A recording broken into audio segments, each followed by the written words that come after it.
Welcome back to Weekend Prime. Now, as Kenya prepares to celebrate her 54th Independence Day, those who are in the heart of the liberation struggle celebrate their efforts in unchaining Kenya from the yoke of colonialism. One such man is Gitahi Wanjeru from Ihwa village in Nyeri. He shared his story with KTN News senior reporter Karen Derry. On the slopes of the Aberdare Ranges at the heart of Nyeri County, our stop is at Ihwa village in Nyeri Town constituency. This is where Gitahi Wanjeru has called home for decades. It is here in Ihwa that he returned after his 7-year stint at the Aberdare Ranges as a Mau Mau war veteran. Gitahi tells us that the battalion he was attached to was under the leadership of the revered war hero Field Marshal Gitahi Wanjeru.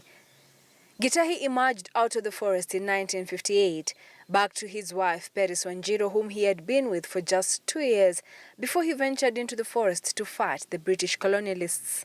Gitahi Wanjeru stayed in the forest for 7 whole years fighting for Kenya's independence, the struggle for liberation. And here he shows us the scars of war, where the bullet bore through his leg on one side and emerged from the other. Nilitoroka bado kushikwa siku hiyo. Ukipigwa na risasi hakuna dawa. Tunachoma na maji. Life in the forest was a struggle for the fittest. Sharing a habitat with wild animals called for tact and strategy. Wanyama wako huko tu. Tunasikizana na hawa. Hata ukienda kwa wanyama katikati hawezi kula wewe.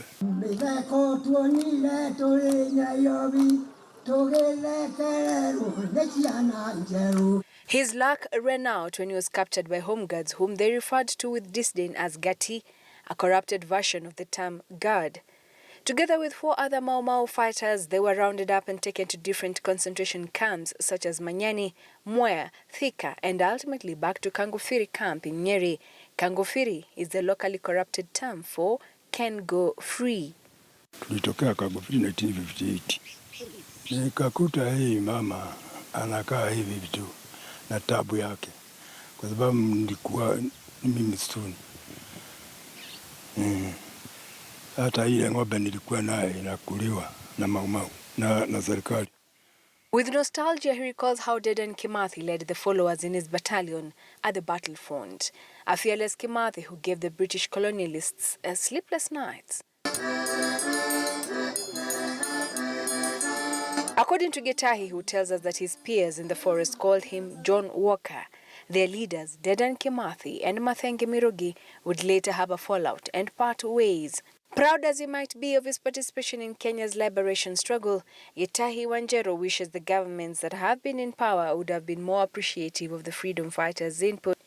The compensation money that was recently awarded to a few individuals after Kenya won the case against Britain did not reach him, and for this, he is bitter. Tulisirika sana watu wengi kwa hiyo pesa, kwa sababu si mama huyu yote napewa ni watu kidogo, na sile watu walikuwa msituni ni watu hapa tu.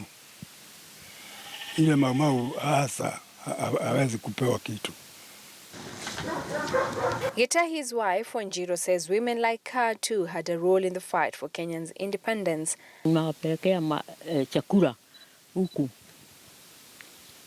Tunatengeneza pahali ile. Tunapeleka hiyo chakula. Tukaenda usiku. Their 9 children would have had a better life, Gitahi laments, but he had nothing.